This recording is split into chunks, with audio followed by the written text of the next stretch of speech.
The history of the Firebrand begins in March 1939, when the British Naval Command formulated a technical requirement for a two-seat carrier-based fighter interceptor. In fact, there were two requirements. The first aircraft was to carry only fixed forward-firing weapons, while the second was to be equipped with a powered turret, similar to the one already used on the Blackburn Rock.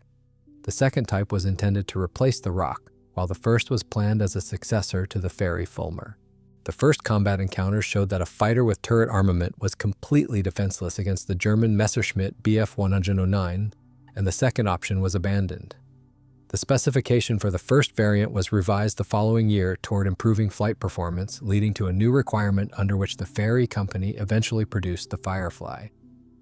Blackburn's project, by contrast, never progressed beyond preliminary sketches. By ordering such peculiar aircraft as the Fulmar and the Rock, the Royal Navy had effectively neglected proper carrier-based fighters. The British admirals woke up only with the outbreak of hostilities. On His Majesty's carriers, the most modern fighter of this class was the hopelessly outdated biplane Gloucester Sea Gladiator, and the situation was close to critical. Since the Firefly was by definition expected to have limited flight performance, a new specification was issued for a single-seat interceptor. Both Hawker and Blackburn undertook its design, with Blackburn hoping to redeem its earlier failure. The more renowned supermarine could not take part, being fully occupied with refining the Spitfire.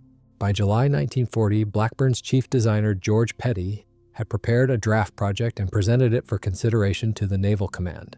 Frankly, Petty's design looked somewhat unusual. It was a massive aircraft with a wingspan exceeding 15 meters, armed with 4 cannons. In terms of size, it surpassed not only all contemporary carrier-based fighters, but also bombers and torpedo aircraft. Most likely, this resulted from the fact that the design was a reworking of the two-seat fighter that had lost out to the Firefly. For this enormous machine not only to stay in the air, but also to fly effectively, it needed a powerful engine. In principle, the twin-row radial Bristol Centurus would have been suitable, but given the aviation leadership's prejudice against air-cooled engines for fighters, the aircraft was fitted with the third modification of the liquid-cooled Sabre engine. This 24-cylinder H-type engine from Napier produced 2,305 horsepower and was intended to drive a 3-bladed de Havilland propeller with a diameter of 14 feet. Even with this engine, the aircraft did not promise record performance. Nevertheless, it was far superior to the Sea Gladiator, Skua, and even the Hurricane, and the company received an order for 3 prototypes and 50 production aircraft. Production began at the factory in Brue, and the first prototype was completed by February 1942. The construction is worth examining in detail. The aircraft measured 39 feet in length, 13 feet 3 inches in height, and had a wingspan of 50 feet. The forward fuselage, built from welded steel tubing, housed the neatly cowled Sabre third engine, whose radiators were mounted in the wing roots. For ease of maintenance, the cowling consisted of large, easily removable panels. Behind the engine were the main and auxiliary fuel tanks, followed by the pilot's cockpit. This placement of the cockpit, farther back toward the tail rather than the nose, initially drew justified criticism as it restricted visibility. Behind the cockpit, the fuselage had a semi-monocoque oval cross-section with a stressed skin structure, and in the tail section was an arrestor hook for carrier landings. The vertical tail had a trapezoidal shape unusual for British aircraft of the time. To prevent shading of the horizontal stabilizer, it was moved forward relative to it, a design already traditional for Blackburn aircraft, and offset to the right to counteract engine torque.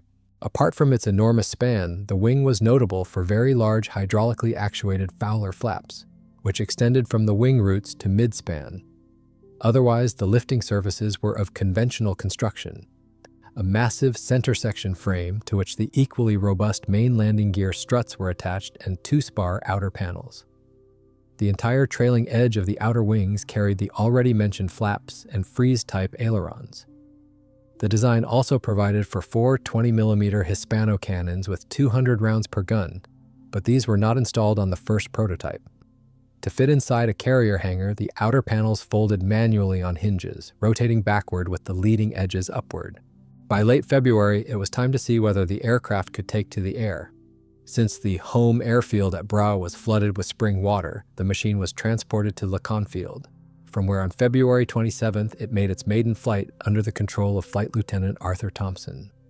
Surprisingly, this and subsequent flights went quite smoothly, and after a minor modification of the tail assembly and rudder in June 1942, the aircraft was sent for further testing at the Aeroplane and Armament Experimental Establishment at Boscombe Down. However, things did not go so well here. The very first flights showed that the aircraft, to put it mildly, was not particularly suitable for the role of a fighter. A very strong tendency to roll to the right made operations on an aircraft carrier practically impossible.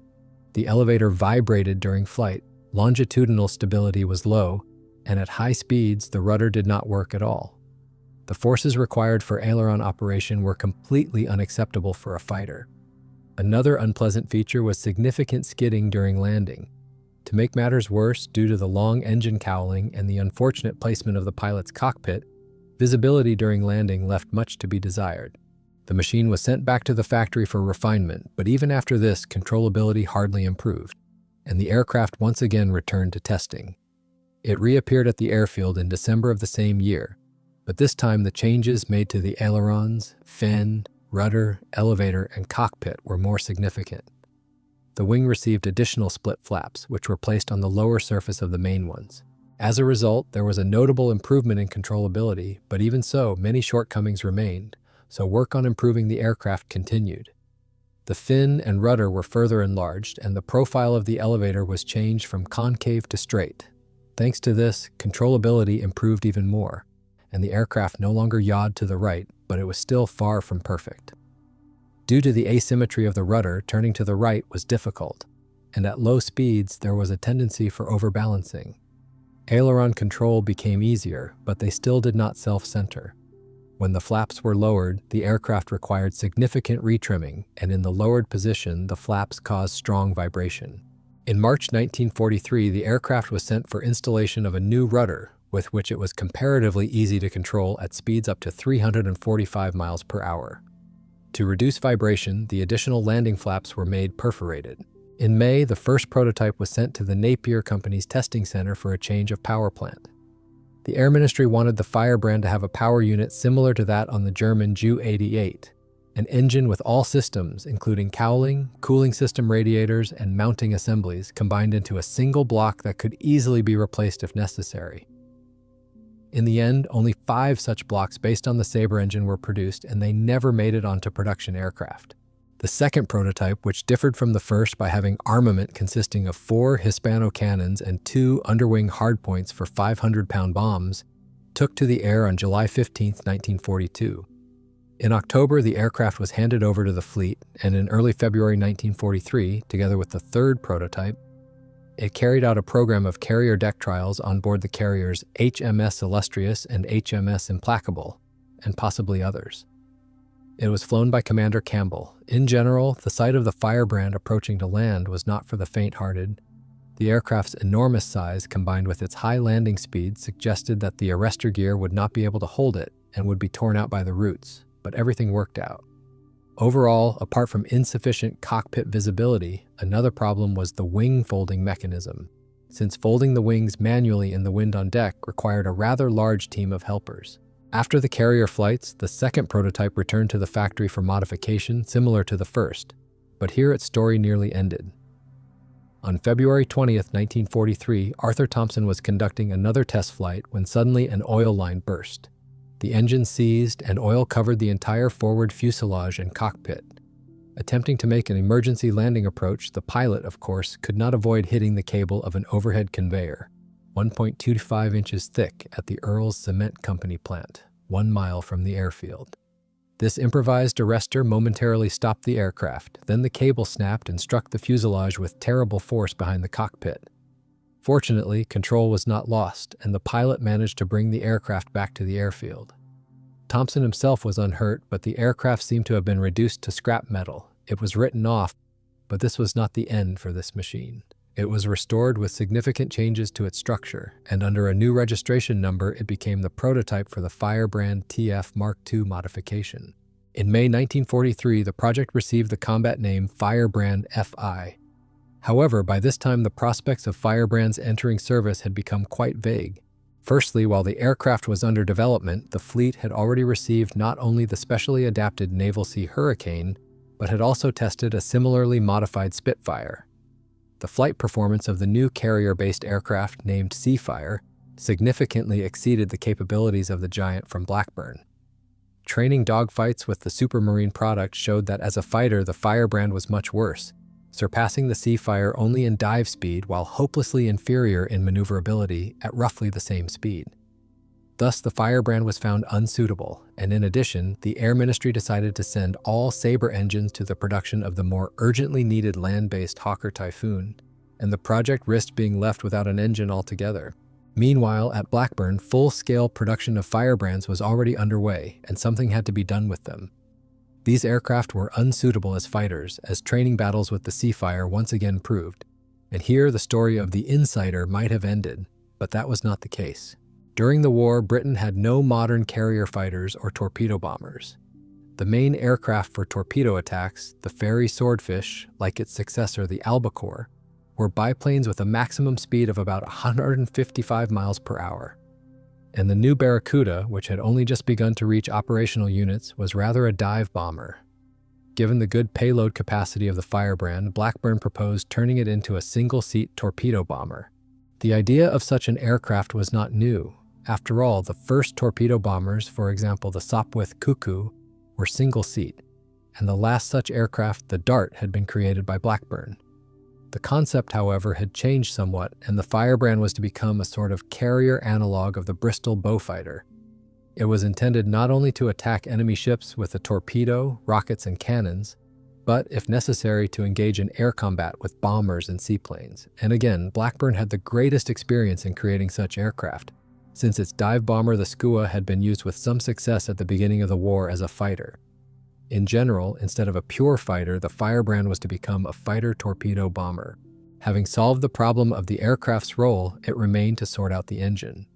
The only alternative to the Sabre engine in Britain was the Bristol Centurus, which had previously been rejected.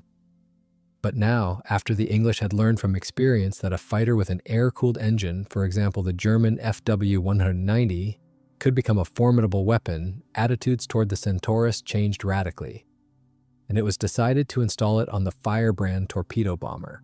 However, the changes were to be introduced gradually, depending on the readiness of aircraft on the production line. The first 9 aircraft, which could no longer be modified, remained as Firebrand version 1. The next 2 were quickly converted into prototypes of aircraft with the Centurus engine of the 3rd version. Another 11 aircraft retained the Sabre engine and were called Firebrand version 2, and all subsequent ones received the Centurus and became Firebrand version 3.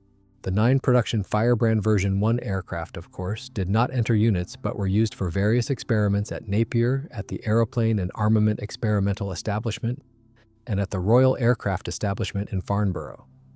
Their use there was very intensive and accidents did occur, which fortunately did not result in loss of life but did make it possible to identify and eliminate some design flaws. The first such incident happened to the 3rd production Firebrand at the test establishment, where it had been sent for flight trials to determine the general quality of assembly and suitability for squadron service. On 23 September 1943, Lieutenant Gilbert set out on another test flight in it. He himself was French, served in the Free French Naval Air Service, but was temporarily working at the test establishment. For this reason, or for some other, at an altitude of 24,000 feet, the engine failed. A connecting rod big end fractured and the connecting rod punched through the crankcase. Gilbert managed to reduce the engine to idle and began gliding toward the airfield. But when on the approach he had to increase power, the engine spat a substantial amount of hot oil straight onto the windscreen. As a result of the blinded landing, the aircraft collapsed its undercarriage and was written off. But Gilbert was commended for his attempt to save the aircraft.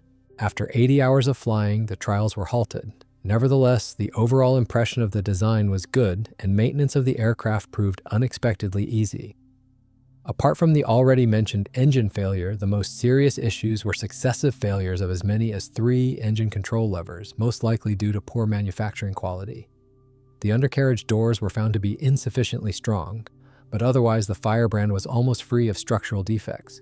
From November 1943, another aircraft was at the test establishment, and trials of armament and radio equipment were carried out on it. Various mishaps also occurred from time to time with this aircraft. On 7 November, when Lieutenant Robertson of the Fleet Reserve Aviation was preparing for his first flight, the undercarriage retracted during taxiing. It was later found that the cause lay in an unbalanced selector rod. Back pressure in the hydraulic system's return line had been able to move it into the undercarriage up position. The hydraulic system was modified, and the next accident occurred on 29 January 1944, when the aircraft was being used as a testbed for ground firings of rocket projectiles at the airfield in Schruten. The rocket exhaust damaged the horizontal tail. The last time this aircraft appeared in the log was 7th March. Squadron Commander Fowler, while taxiing before a weapons trial flight, again suffered a failure of the undercarriage. This time it was caused by a failure of the retaining ring of the pin that holds the legs. The ring fractured, the pin fell out, and the undercarriage simply collapsed. The other Firebrand version 1 aircraft did not distinguish themselves and most likely were sent for scrapping by the end of 1944. During the war, Britain had no modern carrier fighters or torpedo bombers. The main aircraft for that purpose, the Fairey Swordfish, like its successor, the Albacore, were biplanes with a maximum speed of about 155 miles per hour. And the Barracuda, which had only just begun to reach operational units, was rather a dive bomber. Trying to save the Firebrand, which had completely failed as a fighter and given its decent payload capacity, Blackburn proposed turning it into a single-seat torpedo bomber. The idea of such an aircraft was not new.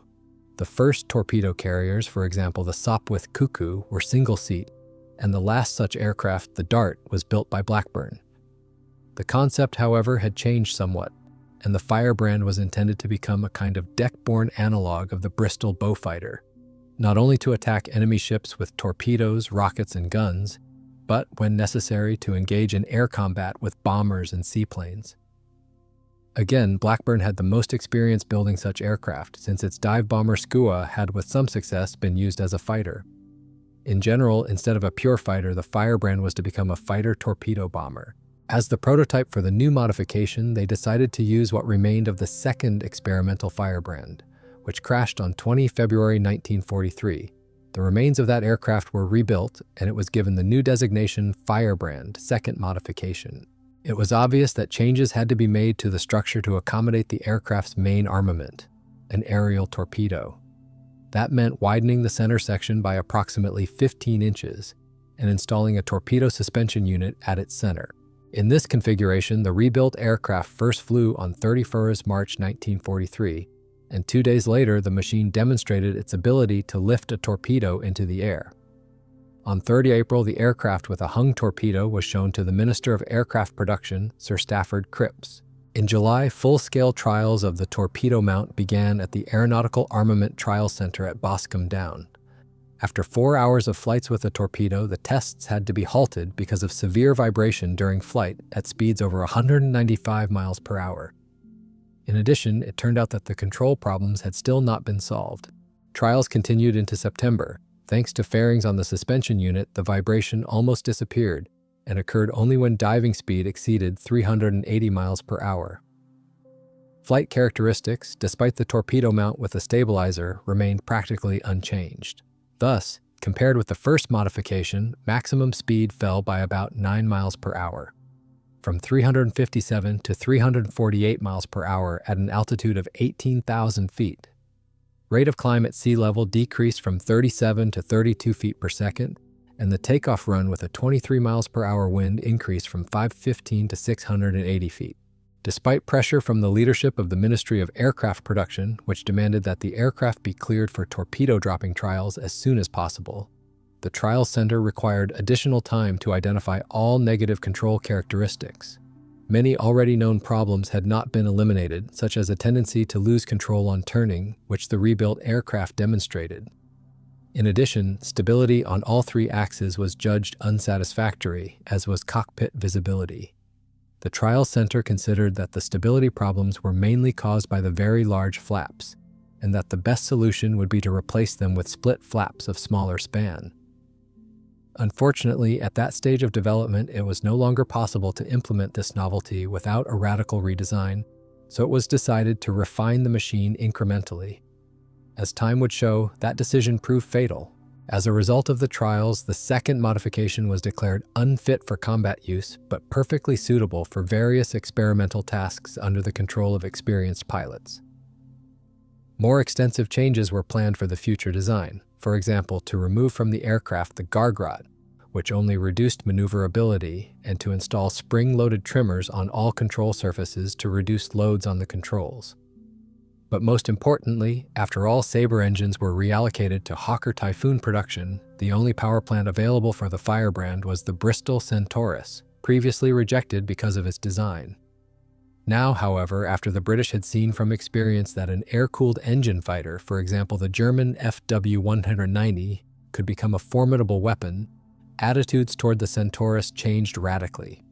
It was decided to fit it to the Firebrand torpedo bomber, and on 3 October 1943, formal approval was issued in the form of a special specification. For installation of the Centurus engine, they selected the 10th and 11th production Firebrand of the first modification. But since adapting the Centurus to the Firebrand structure would take time, the next 12 machines being built at the Brew factory were to be completed as the second modification with the Sabre engine, a chrononoable derish, following the example of the rebuilt prototype. All of them left the assembly shop in 1944. The haste was explained by the fact that the war continued, and His Majesty's fleet still lacked high-speed strike aircraft. By that time, Firebrands had been flying for about 2 years, and there was still no end in sight to the refinements. The company managed to persuade the Admiralty that all problems would be solved on the Centurus-powered machines, the production of which would begin shortly.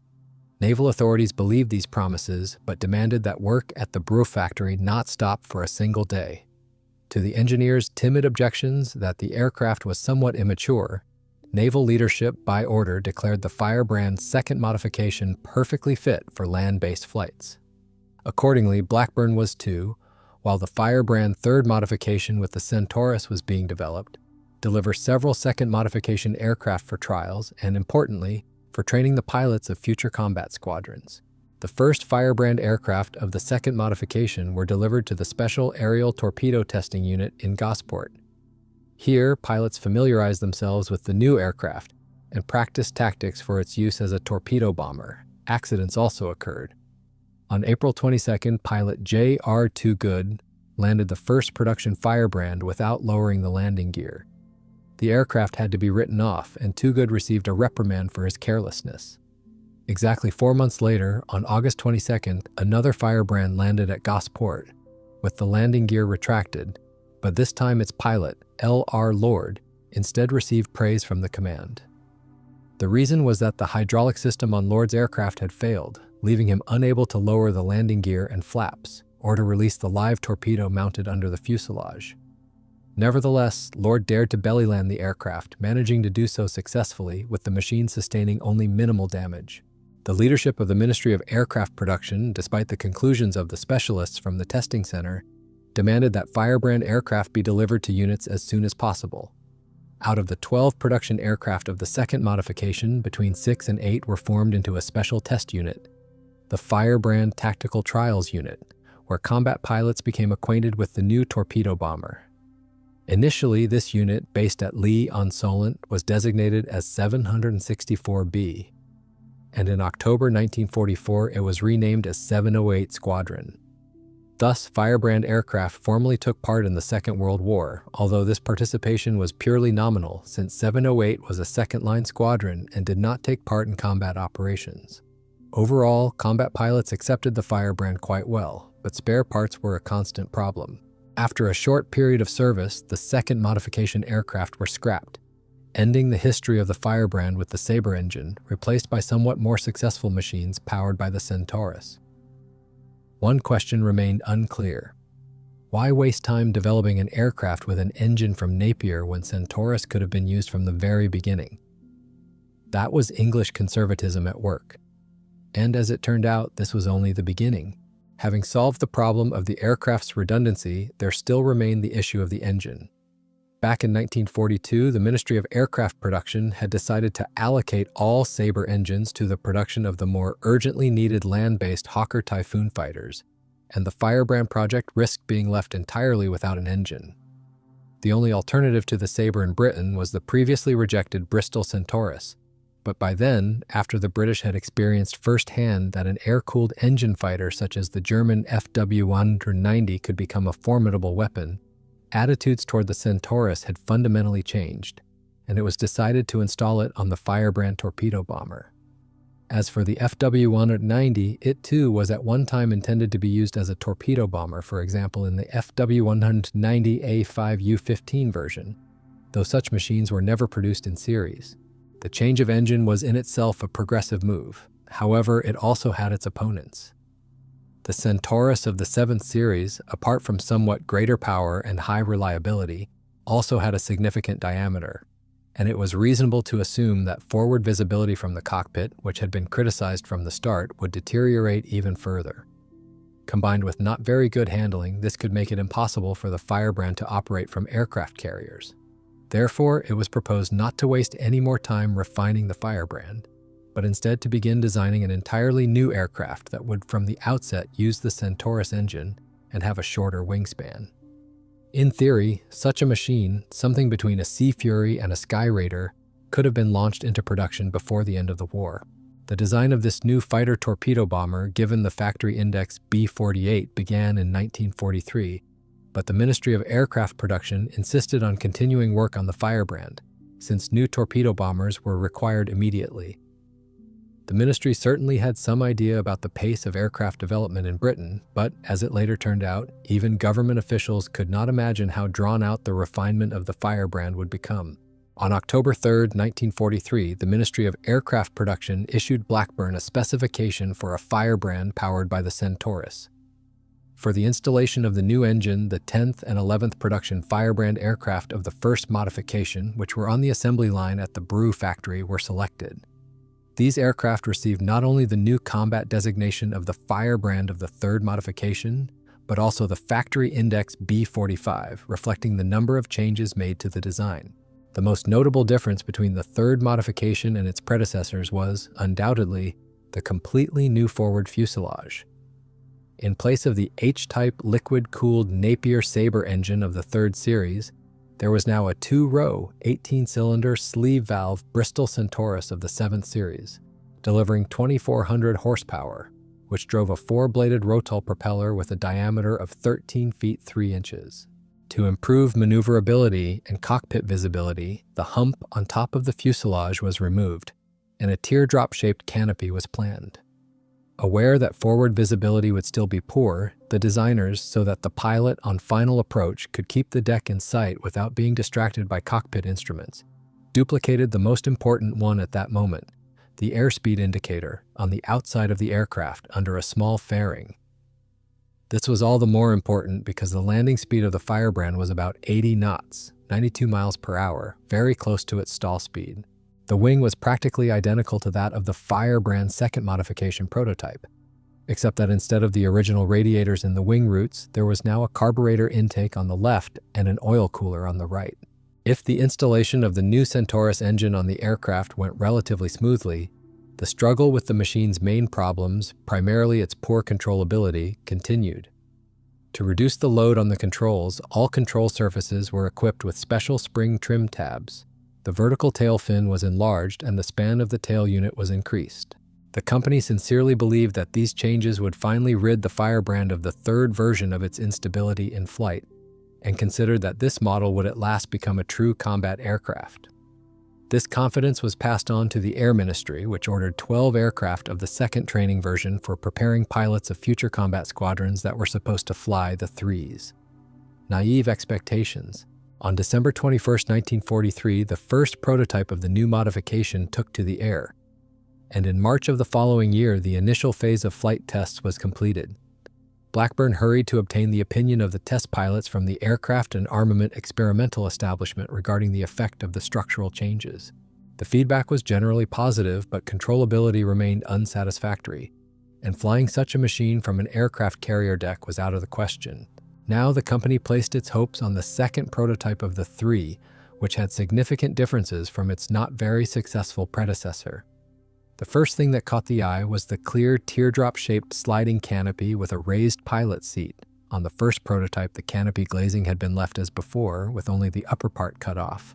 and an offset vertical stabilizer from the central axis, designed to compensate for yawing during takeoff. In addition, the machine received improved elevators and ailerons. Since the 3 was destined to become a true torpedo bomber, it was fitted with a special 2-position torpedo mount. With the landing gear extended, the torpedo hung at an angle of 6 degrees to the fuselage, and after the gear was retracted, it assumed a parallel position. In this way, the aircraft achieved sufficient ground clearance with a suspended torpedo and low aerodynamic drag in flight. In April, the second prototype began its test flights. Overall, the design changes made a favorable impression on the test pilots. The aircraft became more responsive in handling, but the new vertical stabilizer did not justify its creators' hopes, and the problem of directional stability remained very pressing. In August 1944, an attempt was made to solve it by asymmetrical deployment of the flaps, but in vain. The Firebrand needed a new fin. As a matter of urgency, the first 3 was fitted with a rudder with a separate trim tab and spring compensator.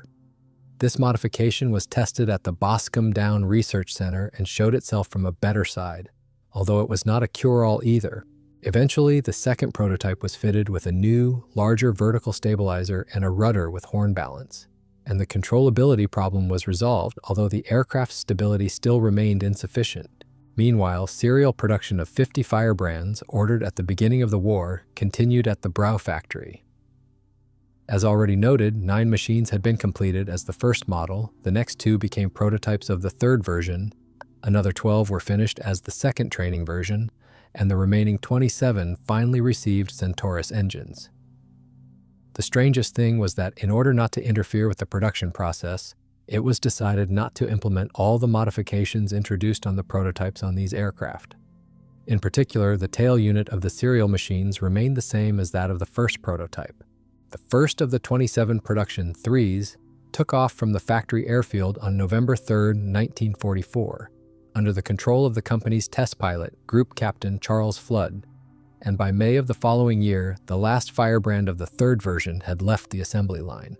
The last 17 3s received a new, more powerful Bristol Centurus of the 9th version, 2555 horsepower, whose engine mount was equipped with vibration dampers. Compared with the older machines powered by the Sabre engine, the new aircraft had lower speed and range, but were more maneuverable and had better rate of climb. However, the main drawbacks of the new Firebrand were poor visibility during landing, which could be somehow overcome by approaching the landing from a turn, and terrible directional stability with flaps extended, which was absolutely unacceptable for carrier operations. As a result, the 3 still remained unsuitable for combat use, and now the fourth version was to become the first real, non-experimental modification. The new aircraft, of course, never entered operational units, but were used for experimental and training purposes. Thus, the first and fourth production 3s went in February 1945 to Farnborough, to the Royal Aircraft Establishment for carrier deck landing trials on a mock-up. In May, another aircraft joined them. Eric Brown, a man far from unknown, also took part in these tests. Brown began familiarization flights on March 12th and soon flew to Henstridge, where the actual trial landings began, ending with a torn-off arrestor hook. For Eric, such a problem was nothing new. Here, just half a year earlier, on October 3rd, the same misfortune had happened with a first-version aircraft he was piloting. Thus, it was finally established that the Firebrand did not forgive landings deviating from the carrier deck centerline. This time the deviation was 20 feet. In the end, the only achievement that could be credited to the 3s was the successful testing of rocket-assisted takeoff boosters, and even when one of the boosters failed, the Firebrand behaved decently. 2 aircraft were added to the list of losses. The first was piloted by Commander Torrance Spence, an experienced decorated pilot who commanded a squadron. On February 7, 1945, he took off from the airfield at Gosport to test the torpedo mount. During a dive from an altitude of 13,000 feet, at about 6,000 feet and a speed of 425 miles per hour, the stabilizer separated from the torpedo and struck the tail section of the aircraft. This caused severe damage that made the aircraft uncontrollable at speeds below 290 miles per hour, so the pilot decided to bail out. 9 days later, another Firebrand crashed. On this one, modifications had been made to the elevator trim tabs, which caused the disaster. Oscillations of the trim tabs during the dive became so strong that they eventually tore off the tail section of the aircraft. The pilot, squadron leader James Tobin, was thrown from the cockpit so unsuccessfully that his parachute snagged on the falling aircraft. The parachute tore off and Tobin was killed. Overall, it can be said that the production of the third modification series aircraft was a waste of time and resources, since within a few years all of them were scrapped. On May 17, 1945, an event occurred that the Admiralty had been awaiting for several years.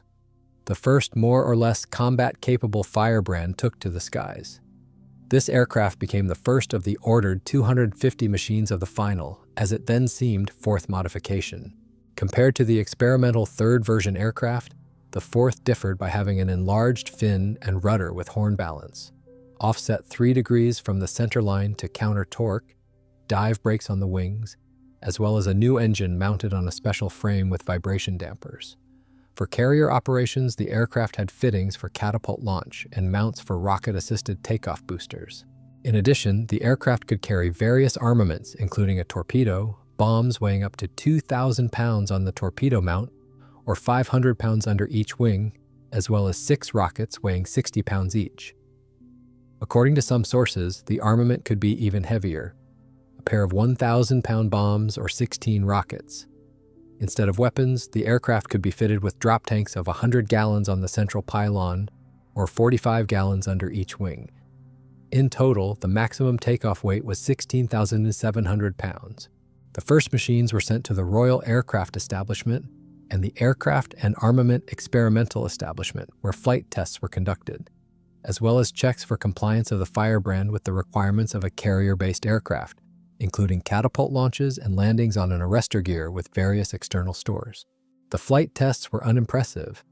The second fourth version aircraft, which arrived at the testing center in July 1945, was deemed completely unsuitable for combat service.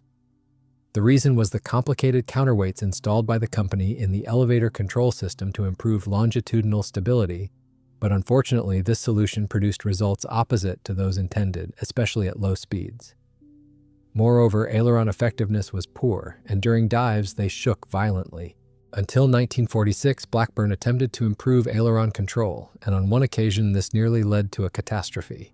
On March 7, 1946, Lieutenant Peter Lawrence, who by then was already a civilian test pilot at Blackburn, took off in a fourth version aircraft to test changes to the aileron control system which, according to the company engineers, were supposed to prevent aileron flutter during dives. But even before diving, during the climb, aileron flutter appeared. Lawrence added power, and at 20,000 feet the flutter stopped. But at 25,000 feet it began again, this time with greater amplitude. The wings oscillated within a range of 3 feet, cracks spread across the skin and canopy glazing. Lawrence realized it was time to escape. He reduced speed to 100 knots, 115 miles per hour, and was about to abandon the aircraft, but the flutter suddenly stopped. The pilot immediately changed his mind about jumping and, maintaining the same speed, reached the runway at Brough, where he made a successful landing. Eventually, it was decided to equip the ailerons with larger span trim tabs. But despite all efforts, the company never managed to completely eliminate the aileron problem. While Blackburn was struggling with the ailerons, at Farnborough brake flap tests were underway. These flaps, used to slow the aircraft during dives, were located on the upper and lower surfaces of the wings near the leading edge, and together occupied nearly 1/3 of the wingspan. Initial results looked discouraging. To fully open the flap, its hydraulic actuator required 5.3 seconds at a speed of 345 miles per hour, and to close it at 300 miles per hour, 2.2 seconds. Not only was the flap actuation speed unsatisfactory, but during deployment the aircraft's nose dropped sharply, and during retraction it rose, all accompanied by severe shaking and vibration of the wing skin behind the flaps and near the wing root. Fortunately, here the problem did not lie in aerodynamics. The specialists at the research establishment simply removed the hydraulic system restrictor valve between the pump and the flap actuator. After this, their operating speed nearly doubled. Aircraft trim during flap deployment and retraction was now required only at speeds above 290 miles per hour, and the shaking disappeared completely. The deployed air brakes reduced level flight speed by 60 knots, about 69 miles per hour. Maximum dive speed was reached when flying at roughly 50 degrees to the horizon. In the dive, the Firebrand was stable. It could be entered without trimming, but considerable force was required to recover, an effort equivalent to 5 pounds, 2.27 kHz per unit of overload. When speed reached its maximum in the dive, buffeting began, serving as a warning that the aircraft was entering a critical regime. Overall, the aircraft showed satisfactory characteristics, and the Firebrand still met mid-1940s requirements. The aircraft could even perform advanced aerobatics with a torpedo suspended, as Lieutenant Commander Ivers clearly demonstrated during the air display at Heston on 2 October 1945. It is only puzzling why the fourth modification flew only in 1945 rather than in 1941. A total of 102 aircraft of the fourth modification were built at the Bro factory. The remaining aircraft were decided to be completed as the fifth modification. But despite the impressive number of aircraft produced, they hardly made it into combat units. The only exception was 15 Firebrands of 813 Squadron, which was formed on 1 September 1945 at Ford in Sussex. This unit conducted Army trials of the new aircraft in 1946-1947, possibly even aboard aircraft carriers, and also took part in various ceremonial events such as the Victory Day Aviation Parade over London on 8 June 1946. Service of the fourth modification proved very short, and by 1947 the sole squadron flying them had switched to the more advanced fifth modification aircraft. However, the obsolete fourth version aircraft were not immediately scrapped, and about 40 of them were later converted to the standard series Firebrand fifth modification, especially since the differences were not great. One of the fourth series aircraft had the honor of becoming the prototype of this final Firebrand modification. It was on this aircraft, returned to the Bro factory in 1946, that aileron power assists, developed jointly by Blackburn and Lockheed Automotive Products, were installed for the first time.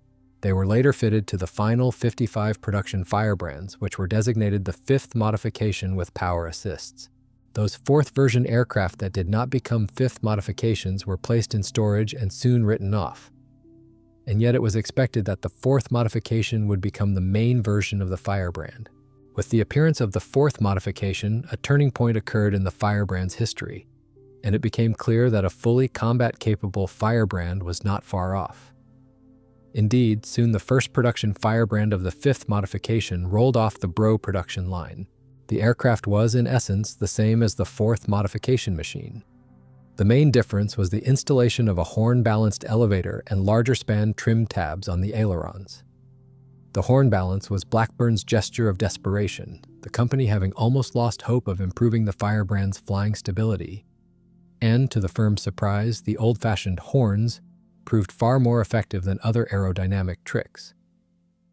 It is worth noting that the idea of putting horn balances on the Firebrand's control surfaces goes back to the second prototype of the third modification, but it took a long time to implement the solution in practice.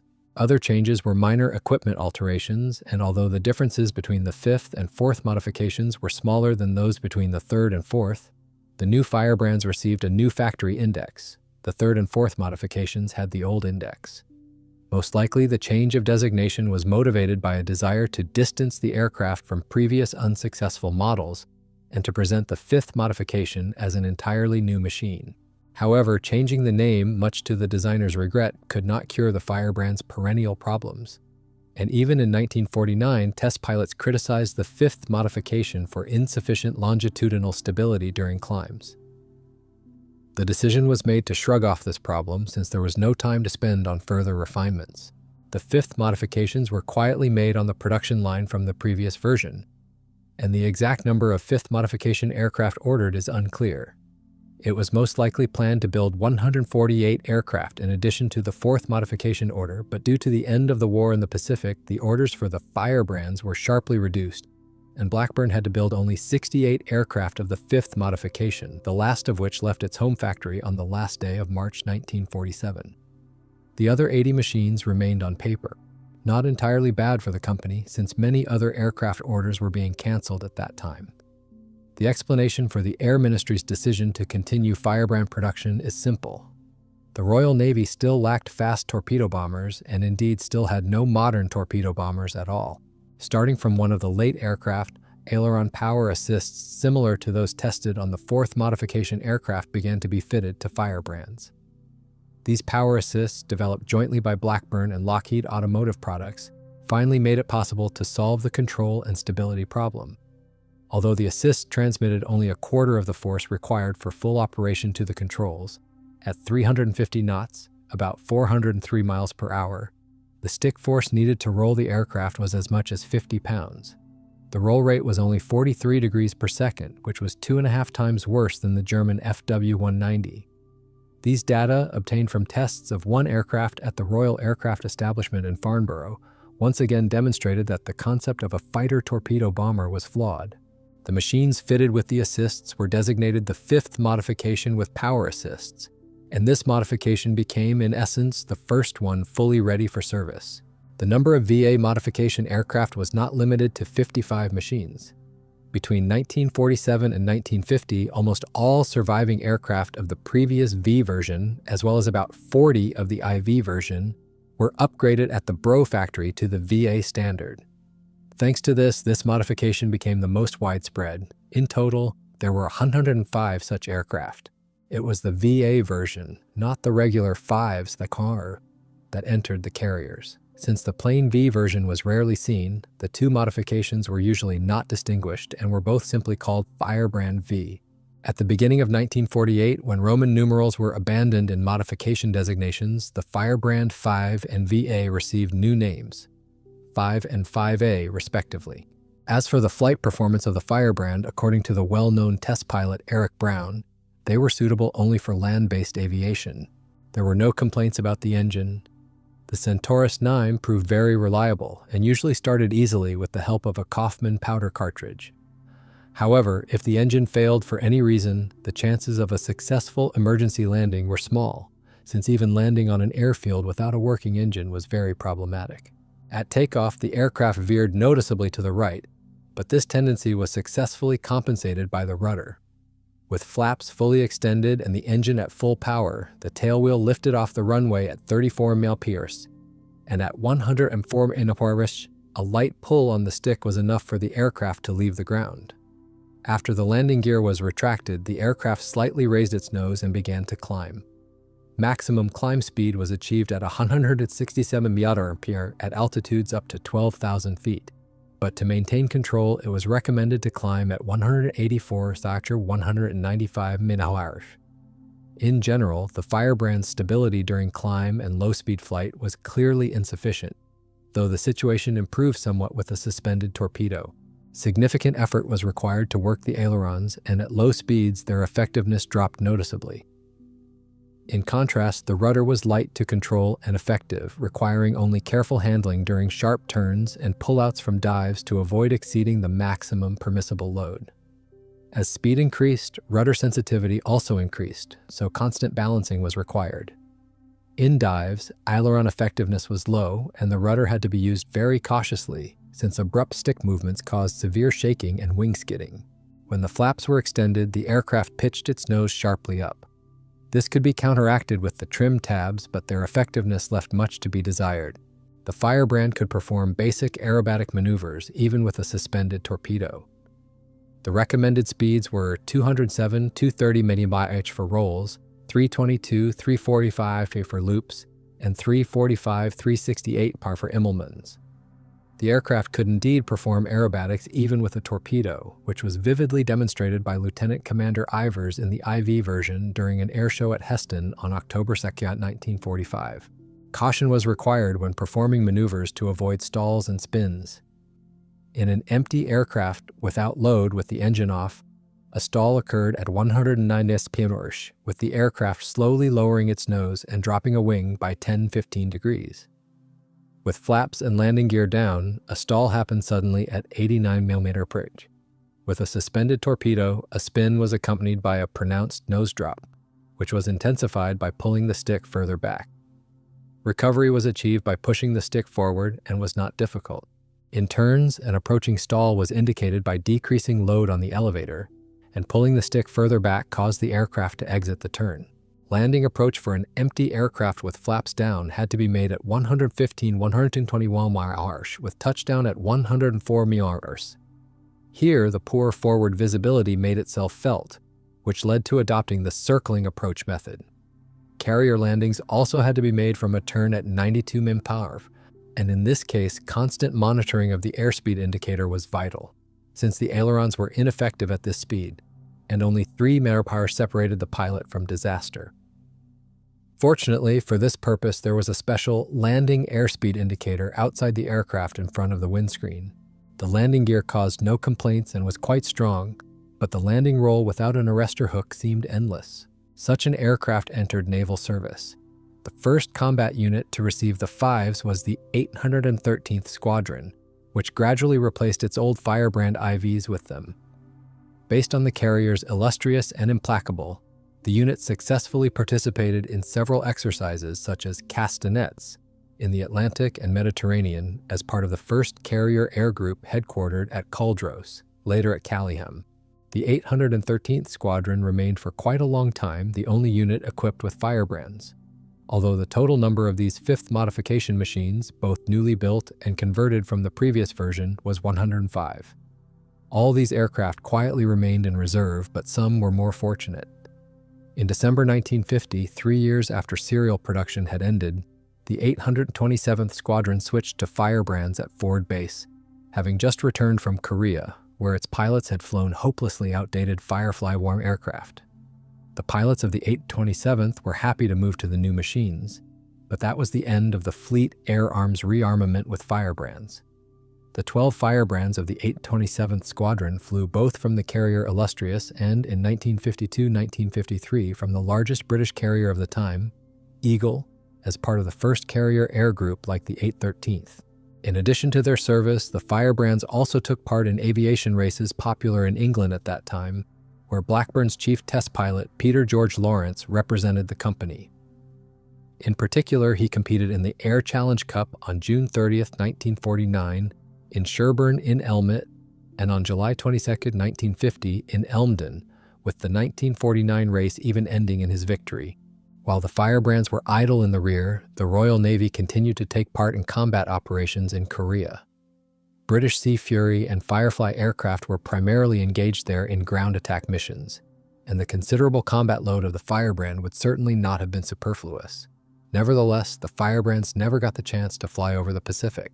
The reason for this was perhaps not a lack of trust in the Firebrand by the command, but rather the recognition of its advantages. In those years, the beginning of a Third World War, in which the Western democracies would have to fight against the USSR, seemed to many quite probable. Considering that the main strike of the Soviet forces would be aimed at Western Europe, their navy would also not remain idle and would attempt to cut the transatlantic communications. Here, in order to cope with the Soviet Armada, the Royal Navy would need its most modern strike aircraft, and in the early 50s, this role still remained with the Firebrand. Therefore, only light aircraft carriers with obsolete planes were sent to Korea, to the edge of the world, while ships of the Victorious type were concentrated in the waters of the home islands. But the Soviet forces did not come, and the only chance to test the Firebrand in action was lost. Never having smelled gunpowder, the Firebrands served in the fleet of the Foggy Albion until 1953, when they were replaced in both the 813th and 827th Squadrons by the new torpedo bomber Westland Wyvern. The fate of this aircraft in many ways repeated the history of the Firebrand, a long development that lasted almost a decade, during which the engines were changed, followed by a short 5 years of service. Apparently, such was the destiny of the entire class of torpedo fighter aircraft in the Royal Navy. The decommissioned Firebrands were either sent to the press or used as training stands for fire brigades. Those machines that escaped the flames were given to the water. Like other outdated aircraft, they were used for testing British steam catapults. Thus ended ingloriously the days of the aircraft that set a peculiar record for development speed. It took 7 years of constant modifications before the machine became fully combat-ready, and what years they were. In 5 years of war, 3 experimental modifications were produced, 50 aircraft in total. And still the Firebrand never made it to the war. Remarkably, this machine nevertheless entered frontline units, which can only be explained by the proverb, "If you suffer long enough, something will come out." In the end, it was indeed something. And while giving credit to British designers capable of bringing even the most hopeless machine up to standard, It is still worth admitting that perhaps it would have been better for everyone if this project had never left the drawing boards.